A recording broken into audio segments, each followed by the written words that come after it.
is being recorded.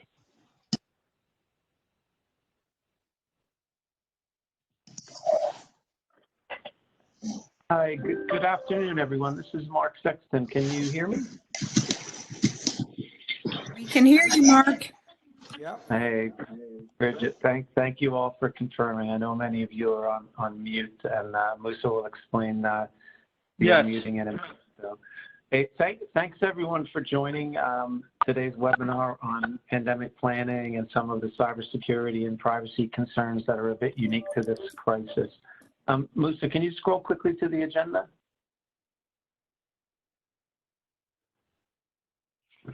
These are the topics we're going to walk through today. Bridget and I are going to say a quick intro, and then Mike's going to give you some of the technical rules of the road today in terms of muting and the chat room. And then we'll turn it to Jean Ludwig for some opening remarks. So, Bridget, did you want to say a quick intro? Yeah, sure, I would. Welcome, everyone. And I want to thank Promontory for reaching out to us and making available this program that I know, based on the calls and discussions and emails we've been receiving from members, that these are all top line concerns as we had to suddenly shift into this crisis management environment. So with that, again, Promontory, you've been a great IIB member, and we really appreciate you putting this together and making the time to meet with us today. Thanks, Bridget. It's our pleasure, and we certainly value the partnership, particularly in times like this when it's so important for the industry to work together on a lot of these challenges. So thanks for that. Hey, Musa, would you like to walk through quickly how we're going to run the muting and the chat room, et cetera, for this session? Thank you. All right. Hello, everyone, and thank you for joining today's webinar. Please note that today's meeting is being recorded. We will be muting all participant lines for the duration of the call, but if you have questions, please submit them using the chat function. You can send your chat directly to me. As you can see, my name, Musa Pasoa, on the screen. I am the host of this meeting. The questions will be answered during the question and answer session at the end of the meeting. And that's about it. Again, if you have any questions, anytime during the call, you can submit them using.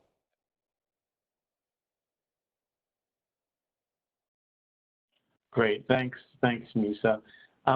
We're fortunate today to have Promontory's founder and Chief Executive Officer, Jean Ludwig, who's going to make a few opening remarks. Jean certainly brings a lot of regulatory experience navigating crisis, and then as the leader of Promontory over the course of the financial crisis and the recovery thereafter. So, Jean, I'll hand it to you now for some opening remarks. Well, thanks, Mark. Look, in truth, it's an honor for us and for me to participate in this session, and it's an important one. And my hat's off to Bridget for convening it and focusing on these issues.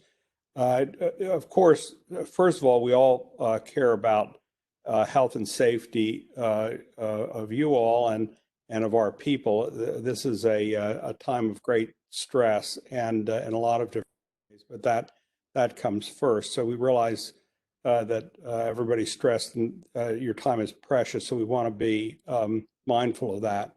And thank you, Mark, for getting this event together, because I think it's very important to recognize, it's true in every crisis, that in responding to the crisis, we don't actually create problems and violations that compound problems for the industry later. In three areas, because of the nature of how we're working, many from home and different locations are really called into issue here. It's focusing on those in particular, the cyber, BCP, and privacy, which are the subjects of this meeting. Now, before I turn it over to David Strumpf and Michael Orozco, who will be our first speakers, I wanted to say a bit about this crisis more generally and crises we've lived through in the past. I haven't lived through every one in the last 150 years, but I've lived through a few, as many of you have. There are certain broad strokes about a crisis that we can learn from previous crises. And then, of course, there are certain idiosyncrasies about this one that I think both learning from the past and learning from this one will help each bank, whether domestically based or foreign based, as IIB members are. But I think it's important to focus on these broad strokes. First, now as this gets formed, that is, I'll call the regulatory and governmental response, now is the time to get what the industry needs and the individual institutions need from not just the Congress, but the regulators. They're going to be harder to deal with after the crisis ebbs. To put it in biblical terms, when the locusts leave, Pharaoh's heart will be hardened.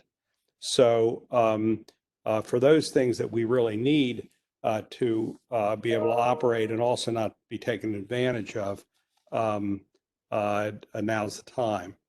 The second is that for those of you who've been able to read through the bill and regulatory responses to the bill that are beginning to stack up in the inches deep, there are lots of unanswered questions about connecting the high-minded words of the statute to the practical on-the-ground issues. Now, the on-the-ground issues, will involve regulators, accountants, and even some disconnect between the head of the regulatory agencies and what the examiners will actually do. So I'm creating a list, and my colleagues at Promontory, of those problems, those items in legislation or regulation that have been coming out that are just idiosyncrasies that are kind of peculiar, don't answer questions, raise more questions than they answer, with a hope to help get them worked out in a way that you can live with them and are not toxic after the storm blows through. Now, it looks like there's going to be a fourth bill. So there may be a chance to fix some of the problems with legislative language. But in some cases, one may not want to tee some of these issues up the regulator, and in other cases, one's going to have to. But I would encourage you to think about the same. I mean, what are the things that most concern you? Accounting issues to be thought through. There are going to be issues where there's inconsistencies between what the U.S. Will give or what it's asking for and what's being required or available in your home countries. The third thing, as a general strokes here, is this is a time to try to push important issues to the front of the line. In other words, a little bit goes back to the Pharaoh's part, but in a little different approach. This is not a time to be bashful in terms of advancing these issues where you have questions, where you have worries, because, as I say, once a storm passes through, they'll get harder to be resolved. And even while the storm is going on, I can assure you there are a number of institutions that are pushing right to the head of the line to get what they want, some big, some small, that they're getting both benefit from the regulatory and legislative packages and are also protecting themselves. Now, let me put this a little bit in a historical context, and this will go, I will say, into second steps where we all ought to be working together. Give a longer term view. This is a crisis in a series of crises, as you know, that go back from the beginning of regulation over 150 years. And they all come with a little bit of the same flavor. As they say, history doesn't always repeat itself, but it rhymes. So, but let me just start in the 20th century, not go back to the 19th century. So you had the Great Depression. What did the Great Depression spawn at the end of the day? More regulation, additional agencies, the SEC and the FDIC. Useful in part, complicated and problematic in part. You can see the same with the 1987 crash and the 1989 S&L crisis, where the fiducia and FIREA came into being, giving the agencies more authority and yet more regulations. 2000 dot-com crash didn't so much lead to new regulation, but it did lead to higher level of accounting precision, if you call it precision, in terms of valuation of companies, which in some ways impacts us in the financial industry today, not just the dot-com industry. Then 9/11, more regulation as we came out of it. Same thing with the 2008, 2009 financial crisis in spades. Now, there's a unique nature of the current situation. Of course, it's at the beginning in two ways. Number one, obviously, is a health crisis that gave rise to an economic crisis, which is giving rise to financial complications. So one point to be made, I think every time anybody will listen to me, is these changes in legislation and regulation are not bailouts. This is actually, everybody in this is kind of a victim. The government has had to take actions which are sensible, but those governmental actions have caused problems. And so this isn't a bailout. And asking for relief and assistance and sense here is not asking for special treatment. It's trying to work our way through a crisis like everybody else. Now, while we entered this crisis from a position of economic strength in one sense, the other thing odd about this crisis, and I think this is true all over the world because of technology and globalization both, middle and lower income citizens have actually, over the past 40 or 50 years, not gotten stronger in terms of their balance sheets and income statements, but gotten weaker. So while the world economy was going up, it's very uneven. And that will play out in terms of the kinds of regulation, in terms of how regulation will evolve here in terms of compliance, et cetera. But of course, we all know what the complications are in this specific regulatory environment, in this specific economic environment. The only thing I would say as I conclude is that it is certainly impossible for me to predict how far this goes, both in terms of the economy and financial services impact, because until we can predict what the response, what the disease process is, and the response to that disease process, it's hard to be precise about how far the regulators will go, what kind of programs will be available and necessary, how far one can stretch the economic rubber band. But again, I would emphasize in concluding that the IIB is a great partner for all of you, as you well know, to work through the issues that are coming up daily in terms of trying to, understand how the regulators will really deal with forbearance when the crisis is over, how the accountants will really deal with the accounting treatment when the crisis is over, how the Fed will really deal with loans. Will they consider them grants, or will they consider them real loans? And how will that affect balance sheet treatment, regulatory treatment, capital treatment going forward? And of course, in particular, for purposes of this meeting, actions you take and don't take in the cyber, BCP, and privacy areas will be focused on now, and certainly focused on when the crisis abates. And without that said, let me turn it over to David and Michael to take us through the first topic. Okay, thank you, Gene. Michael, shall I begin, or do you want to say a few words?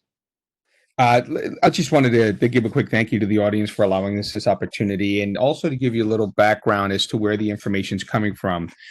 Both David and I are practitioners that have been hands-on and working in financial institutions globally with a lens as to not only how things are developed in terms of policy, how they're put into practice. We've conducted tests of the design and tests of the effectiveness to validate the various pieces of information we've seen over time at different organizations, both domestic and international.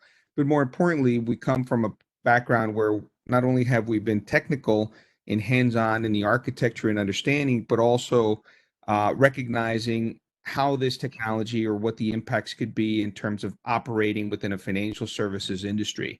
So please feel free to ask questions as they come up. David, I'll leave it to you to kick us off. Great, thank you, Michael, and thanks everyone for joining this call. Just by way of background, I am a business continuity and crisis management professional. I worked at Goldman Sachs for 7 years, and I led the business continuity group for the Americas. And I also spent a lot of time globally on the crisis management program, dealing with all sorts of scenarios, of course, including pandemic. And I was the global pandemic project manager at Goldman. David, we lost audio. Can you hear me? Yeah, we can hear you. Hear you. Okay. Yeah, we can hear you. Okay, terrific. Thank you. Okay, so we broke this down into a crisis management checklist, a business continuity checklist, and other concerns. I'm not going to drill down too deeply into the crisis management checklist. Most folks have this. We'll just go over it at a pretty high level. Of course, there needs to be a global pandemic crisis management team. The cadence of this should meet at this point, most likely daily, as many firms are. But it's also important to note that there should be regional crisis management teams, because there are going to be issues that are specific to each region. So an EMEA crisis management team, and an Asia Pac crisis management team, et cetera, is the best way to deal with this. There should be trigger-based action plans based on the CDC and the World Health Organization guidance. What that means is, as the CDC and the World Health Organization raise levels, there should be certain triggers that are kicked off, such as travel restrictions, such as working from home policies, et cetera. Those policies should be maintained and should be updated on a regular basis as needed. Communications planning is utmost critical. There needs to be communication plans both internally and externally. There needs to be regular communication with the regulators and your counterparties, your third parties, et cetera. And there needs to be continued health and well-being guidance for your employees. Can we move to the next slide, please? David, let me just add something to that as well. What's also important to note is that when you're issuing communication guidelines for your employees, it's advisable to let them know what are the trusted sources so that they're on the lookout for any type of phishing opportunities. We recognize that during these times of uncertainty, certainly there's nefarious actors that are taking advantage of confusion from employees who may be seeking information from their headquarters, colleagues, et cetera, with regards to when to return to work, when to communicate, what are the appropriate channels. And that creates a wealth of opportunity for phishing scams and capturing credentials to log into systems, et cetera. These same items and same intentions haven't gone away that existed before the current pandemic situation. If anything, they've become much more aggravated now, recognizing that the normal course of doing business has been disrupted. So we highly advise organizations to give guidance as to what channels are going to be the standard ones, who to look to for standard communications. If any questions, establish a connectivity type of email. where employees can question whether or not the information they're receiving is accurate, valid, or if there's actually been a change, et cetera. So we put that out there. Thank you, Michael. Excellent points. Okay, the business continuity checklist, critical in a situation like this is to focus on identifying your critical functions within your organizations and determine how many resources are needed to support those critical functions. I'm going to drill down on this a little further on the next slide. We also need to identify functions that may eventually need co-location of employees. As I mentioned, I've done a lot of work in business continuity, and often I've met with business heads and I've asked, how long can your employees reasonably and plausibly work from home and continue to conduct their functions? And the answer is almost always the same. The answer is almost always, we can work remotely indefinitely, forever if needed. And then the follow-up question to that, of course, is, well, why do you need an office if that's the case? So what that does is it forces business heads, business leaders to think about very specific functions that may need co-location of employees, such as tax filings, where the collation of tax returns, where signatures, counter-signatures, reviews, counter-reviews are needed. That may need ultimately to be done in a group. We are asking folks to think through that and come up with alternate plans as necessary. Conducting tabletop exercises, even at this point, is beneficial. Thinking about the draconian measures that may continue, that may even get worse, it's critical to have your business leaders virtually together to think through the worst case scenarios and the what ifs. Are we prepared? Who has to make those critical decisions? What if that person is not available, etc.? As I mentioned earlier, continue and maintain open and clear communications with regulatory agencies to understand their expectations and requirements, and perhaps even to discuss potential reducing of requirements or regulatory relief that may be in the works. Maintain close contact with critical third-party pandemic preparedness and response, and contract with additional vendors to ensure continuity of operations if they're unable, or you think they may be unable down the road. And this is of particular concern now when more and more countries are issuing lockdowns and more employees that otherwise hadn't previously worked from home, will they still be able to continue to conduct those critical functions? And what we're suggesting to clients and to financial institutions is to go further than just asking them for their standard boilerplate response to how they're prepared for a crisis, but to actually reach out and discuss their preparedness and discuss potential impacts down the road. Explore ways to work cooperatively with other organizations. Example given for vendors to maintain critical services in the event this is necessary. And as Michael said, prepare for and use communication channels to keep employees, customers, and suppliers informed as to the company activities. And what is especially critical in this time is to ensure that all of your organizations are speaking in one voice, and that different people in different parts of the organization are not saying something different than other parts of the organization. It is extremely critical to define your communication channels and stick to them.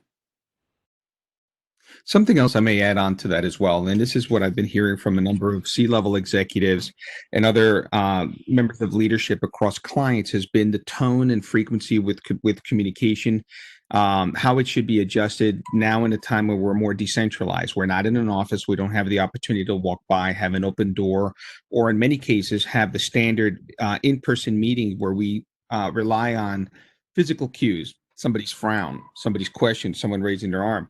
So one of the things we're recommending, especially in the areas when we're considering cybersecurity, when we're considering operational risk, when we're looking at resilience, and a number of different components, we have to take into account the type of communication and the method.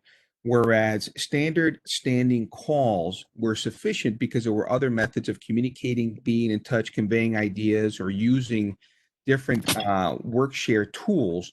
We have to recognize that many of those are absent for organizations. So what we're suggesting to executives are to not only don't take for granted that everyone understands what needs to be looked at with what frequency, but rather run through a checklist similar to an aviation pilot before they take off. They know they need to go through a standard process and procedure. We recommend for executives in any level of leadership to go through. Did we look at, in the case of cybersecurity, in the case of operations, did we take a look at existing reports, exceptions management, any type of alerts, alarms? I sent an email. Did the individual get it? Did they respond? Let me physically take a look at a workflow by seeing, has the email been read? Did they forward it on and take action? So those are all areas that we feel are important, and we're recognizing the value as we work remotely, so that a new tempo, a new approach to communication is taken into account. When dealing with technical matters, when matters of complex risk, we're now in a position where it's difficult at times to be able to share the spreadsheets, the worksheets, to look at the same screen from an alert perspective. So we're recognizing and asking leaders to take into account that not everyone is going to see that same information at the same time with the same ability to have bandwidth or connectivity to their systems. So a number of measures need to be put in place that I think will be effective. Yep. Thank you, Michael. Can we move on to the next slide? Okay. One other thing that I just wanted to add as far as business continuity is, as we try and get through this very, very difficult time, it's important that we enhance our BCP capabilities to include pandemics, pandemic planning in the future. This may go away in the next few months, and it very well may come back in the not too distant future. We need to learn the lessons through that we're learning through this, and maintain an ongoing pandemic planning program. Okay, cybersecurity concerns during a pandemic. With the surge in remote workers, it is critical for employees to know and adhere to their firm's information security policies and standards. It's a very good idea, not only to continue to push out messages on how critical this is, but to even ask managers to speak to their employees and to their teams, instead of just getting yet another message on what we need to do to prepare and to get through this. It's often a very good idea for that message to be delivered by managers, so folks know that how critical and important this is. Enhance or refresh information security and cybersecurity training as necessary. And as far as information security and cyber concerns, there are specific ones for remote users, which include putting Wi-Fi passwords adhere to the firm's password standards. Many folks basically use the password that came with their router, which often, probably more often than not, does not meet the firm's information security standards. It's important that they change them. We could push out messages. Say, for example, in the States, many folks use Verizon Fios. We could push out instructions on how to change Verizon's passwords that came with routers. Ensuring Wi-Fi router management software is kept current. This is of particular concern for folks who haven't worked remotely in a while. Before they start working, they need to make sure that their software, their middleware, et cetera, is kept current. They need to connect to corporate networks only using secure means, such as VPN. Storing critical and confidential data on secure drives. That's critical. We don't want folks to open up sensitive and privacy-related information and put them on their local drives, on their laptops or workstations. We should be using Box, for example. Ensuring latest patches and software updates on laptops or workstations, same as I said earlier, very critical, especially for folks who are using their home networks, their home equipment for the first time for business use. Michael mentioned phishing attacks will increase during the pandemic, and therefore employees should be especially wary of these kinds of attacks. Folks are working from home. They're trying to do a million different things. They're trying to do everything quickly, and they are more likely to click on a link that is unauthorized than they otherwise would have been. It's important to push out the message that phishing has increased and they need to be especially diligent.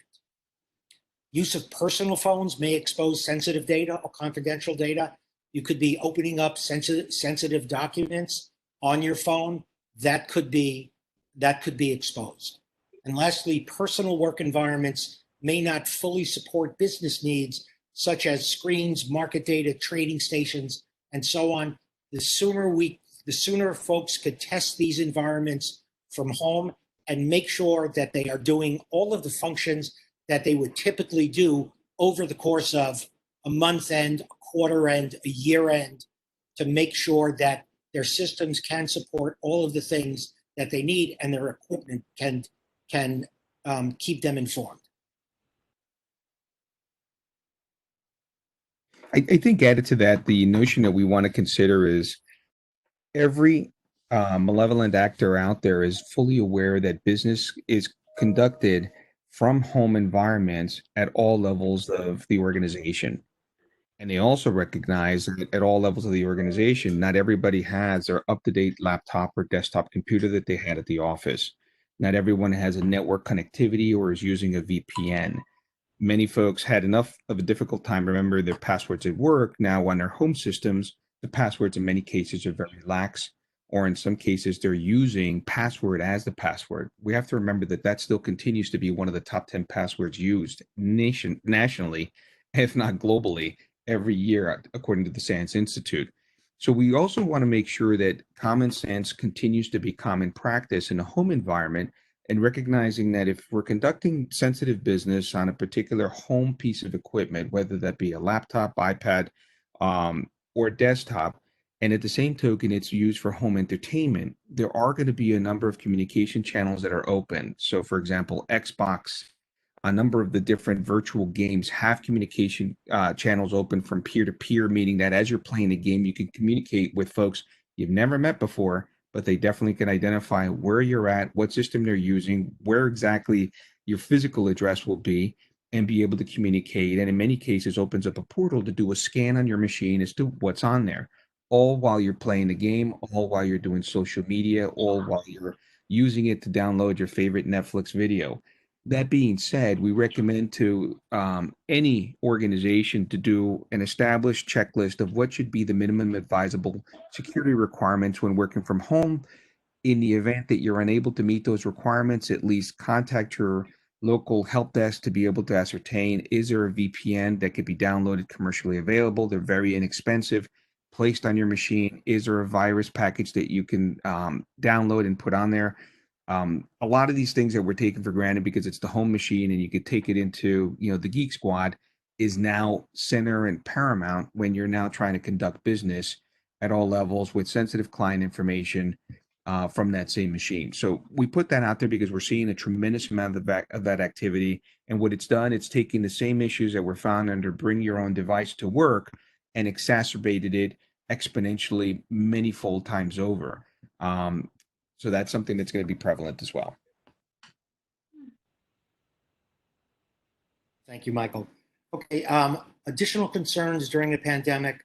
I talked a little bit about some of these. Reliance on critical third parties may be impacted due to the large percentage of their workforce working remotely, particularly from countries that have recently implemented rather extreme shelter-in-place policies. let's not rely on a boilerplate standard letter from our critical third parties. We need to do an additional layer of due diligence to ensure that they will continue to provide critical functions for us. And if needed, if there's any doubt, we need to think about engaging additional third parties to support our critical functions. In some of these locations, remote workers might be at risk. We talked about this when using their workstations or other equipment that aren't owned or controlled by the company. I got a call today from my bank, from one of my banks, from someone who said she doesn't have a workstation at home yet. She's doing everything using her phone, which did not make me feel very good, quite frankly. The workstation may not have the adequate security in place and up-to-date security patches, audio-visual capabilities, or already may be infected, which could open up the company to a breach since it's connected to the main network via VPN. And as I think probably everyone on this call has already said, at some point, we cannot outsource risk. Significant reliance on teleconferencing to accommodate work from home environments may introduce additional cyber risks. Video conferencing should be encrypted, set up, and controlled from a central IT source, which I can assure everyone on this call, that's what this teleconference is using. This will reduce the threat of it being hacked and eavesdropping on calls, which also may expose critical and sensitive data.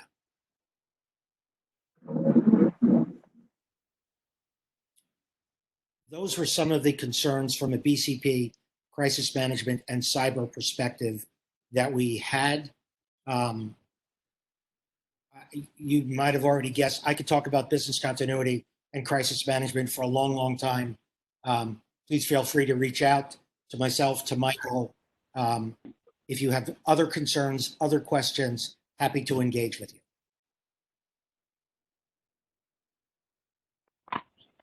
Thank you, David. We will try to leave a few minutes at the end for questions. At this stage, Musa, can we move forward and we'll switch to the privacy considerations during the pandemic? To Tom and team. Thanks, Mark. Tom Woodry, I'm a director with the privacy group here at Promontory. Prior to joining Promontory a few years ago, just for background, I headed up the privacy team at Silicon Valley Bank for a number of years. And so we've been putting some stuff together for you guys on the privacy implications of the pandemic. And so if we want to just spin forwards to the next slide, and then Matt and Jazz can introduce themselves as they roll on. So in the interest of time, we're going to try and get through this relatively swiftly to allow people time to have questions at the end, because I know we may want to get into some details here. But on the privacy side of things, which kind of is the other side of the coin from what David was talking about with the security side, we've broken this down into two areas. There is, the concept of working from home, which is very helpful from a BCP perspective, presents some new challenges on the privacy front as security enforcement comes into play with, and productivity enforcement comes into play with employees in remote locations, which can sometimes raise particular privacy concerns as there is increased potential monitoring of your employees that takes place. So with that in mind, we've broken this into two areas. The first one is kind of the consumer privacy side of things. And so how do we manage customer privacy risks? And then the second half of this smaller conversation is around the employee side of things. So to kind of kick off, we should be taking a look at the way that new potential processes that David outlined that are being utilized in order to keep business running may impact how customer data is flowing throughout the organization. It may be that people have additional access during times of crisis to personal information from customers. It may be that we have additional processes now with remote locations being utilized in order to continue access to sensitive personal information of your customers. And how could that potentially increased risk from a privacy perspective due to the misuse or unintentional access or distribution of customer personally identifiable information. So it's definitely worth taking a look at how that data is being handled. There's also potentially, information that you may be collecting now on devices, or potentially even health information, depending on the information that you're collecting, which could have especially, problematic things that we need to finish off or look at around the privacy aspects. So that's definitely something just to consider. Are you collecting additional information from customers now, given the pandemic? Are you being asked to use that information or share that information in new ways, whether that's by government entities or health entities that may be required to collect new information? Does that line up with your policies and procedures that you've already written? So definitely worth taking a look at there. Privacy incidents we've got here as well. We've definitely got an area where we've got increased, as David says, remote work locations that can elevate risk of an incident. How, for example, are employees going to notify you if something does happen to their home PC? What access rights do you have to that PC? Can you go in and try and secure data that may be on a non-entity device? Have you considered how that all operates if someone's operating from their personal cell phone? Can you delete information that's accidentally stored on the cell phone? A lot of this hopefully are areas that you have worked through with the privacy team and the security team during normal courses of business, but maybe now have to be put into action for the first time. If you've got employees that become sick, how are you going to switch customer data processing from potentially one group of employees to another? And does that then present additional risks from the privacy perspective? If people are granted access to customer sensitive information and systems that have customer sensitive information, how are you maintaining that? How are you aware of the additional access that's been granted? And then once this event is over, one hopes, how is that access then going to be removed to make sure that you've only got those individuals that need it going forwards? Kind of in the crux of all of this is that last point, which is making sure that you take a look at the guidance that you have for your staff. If you've given specific role-based training on privacy to a group of employees, and now another group of employees is required to pick up work in that area, make sure that they have the same training. Make sure that there's a refresher on working from home, what you're going to be potentially looking at, and we'll get into this in the next slide, but what are you monitoring? Make sure that employees potentially are aware of what you're doing. You may have told them in employee privacy notices that you have the right to monitor certain things. That may be increased due to the fact that everyone's remote, and it's worth taking a look at to make sure everyone's aware of what you may be monitoring, what may be collected, and how that may be used. So take a look at that as well as just doing a general refresher on everything that David was talking about. Or forward, and literally the weather changes that night. Sorry, someone is not on mute. But taking a look at training and awareness around, who's got access to what, as I said, and then how they can actually use the customer data, where they can store it, and who they can share it with. And so taking a look at that and just dusting it off, making sure it's relevant in today's new world is going to be critically important. So with that, I want to pass it over to Matt Negus on the team to run through on the next slide, Musa, some of the more employee-related privacy aspects that we should consider in this new environment.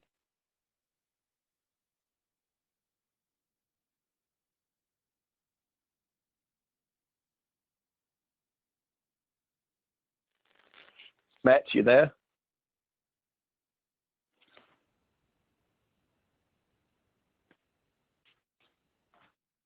Hi. Can you hear me, Tom?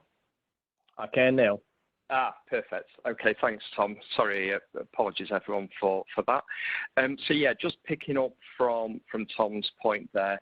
And the earlier point from David, obviously remote working is a key risk area from an employee perspective. Obviously, amongst the employee workforce, you're going to have various individuals who are perhaps set up already for a remote working, such as with laptops and the like.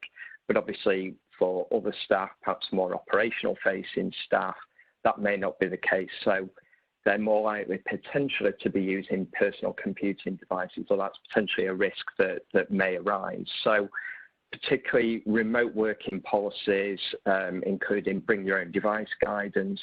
If those policies are not in place, they should be put in place. And, you know, big recommendation from our side is definitely to review those and to update them where necessary. It's particularly important just given the nature of the data that people will be accessing, and that's why obviously risk-based assessments are required here, because there's obviously a delicate balance to meet here between privacy, security, and actually the continuity of business operations in the current environment. So obviously balance there is needed, but it's very important that staff are aware of the procedures, protocols that they need to be following, particularly with respect to handling of personal data relating to employees, clients, customers, and the like, but also actually more confidential corporate information as well. So whether that's people in front office functions or back office functions who may have access to intellectual property or material non-public information, it's very, very, very important consideration. Obviously, the other thing that is happening a lot, as we're seeing, is people are using different communication methods to stay in touch. So obviously, a lot of us here at Promontory are embracing Slack, but there's other systems out there now that organisations are using, whether that's WebEx, whether it's Zoom.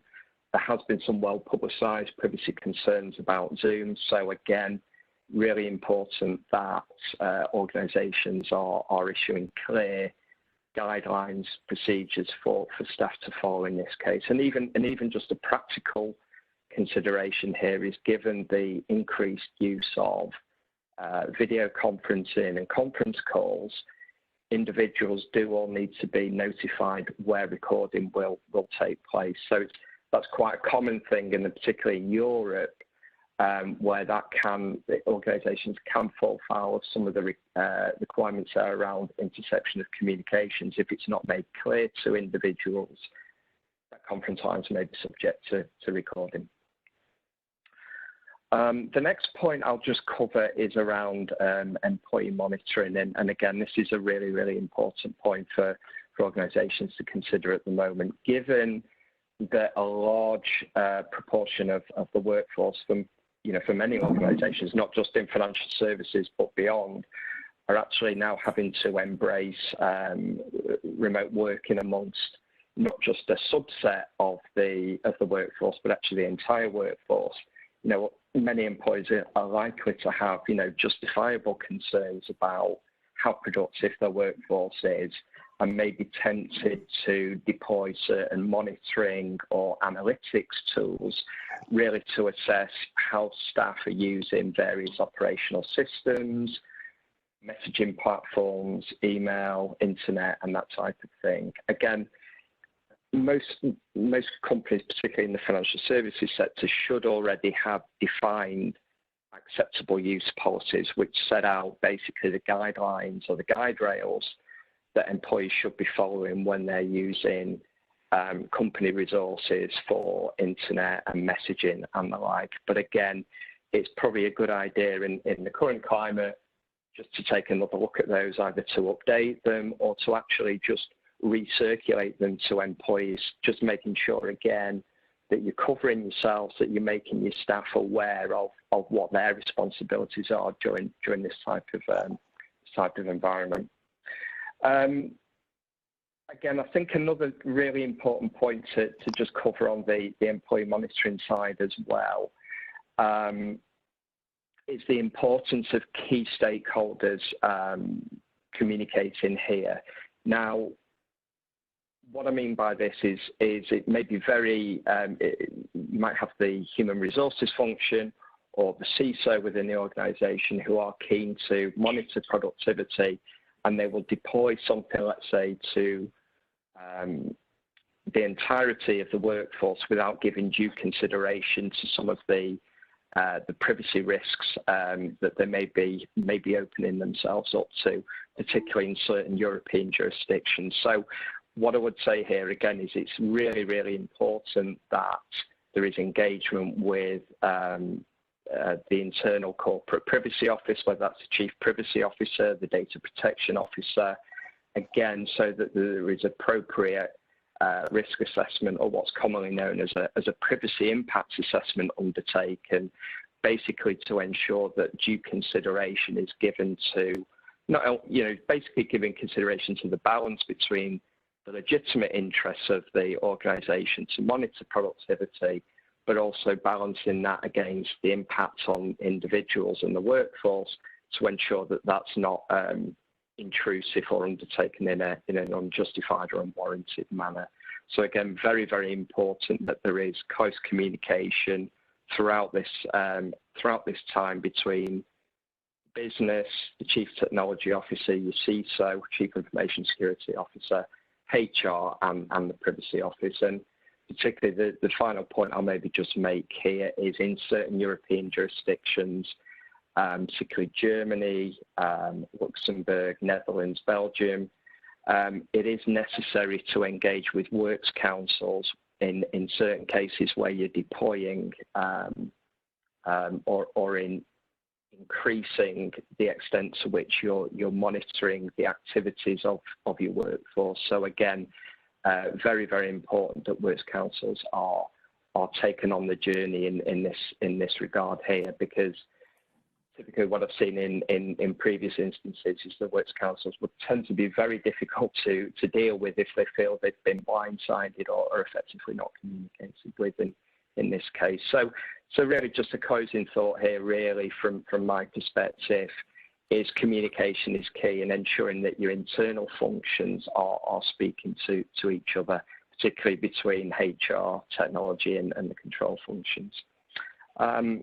With that, I will hand over to my colleague Jazz Johal, who is going to just cover employee health and sickness related issues. Thanks, Matt. Hopefully everyone can hear me. Hi, I'm Jazz Johal. I'm a senior principal from Promontory, and I've been with Promontory for 9 years, focusing on privacy transformation programs for the financial and media and tech sector.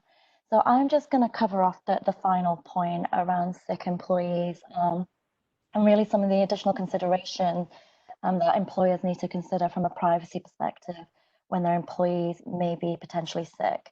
As we all know, these are quite unprecedented times, and employers are having to consider new privacy challenges as they may be processing data triggered specifically by COVID-19 in an unprecedented way. So employers have a dual components that they need to consider, where they're trying to keep their employees safe, but at the same time they need to ensure they are not infringing any legal rules, that they are protecting employee rights and health information. So this can be quite a fine balance and rather complex in nature. As you may all know, health information is often granted greater protective status under data privacy laws and is subject to additional specialized requirements. So the specific situation that we're thinking about right now is when an employee is or may be sick, and employers need to determine whether they can require employees to inform them of their sickness and the related medical details around that. And in addition to that, this raises questions about who this information can be further shared with. So the applicable laws that you need to consider here when you're determining what the correct protocols are in this type of situation, employees need to consider the applicable global and local laws in the relevant jurisdictions, but also guidance from public health authorities.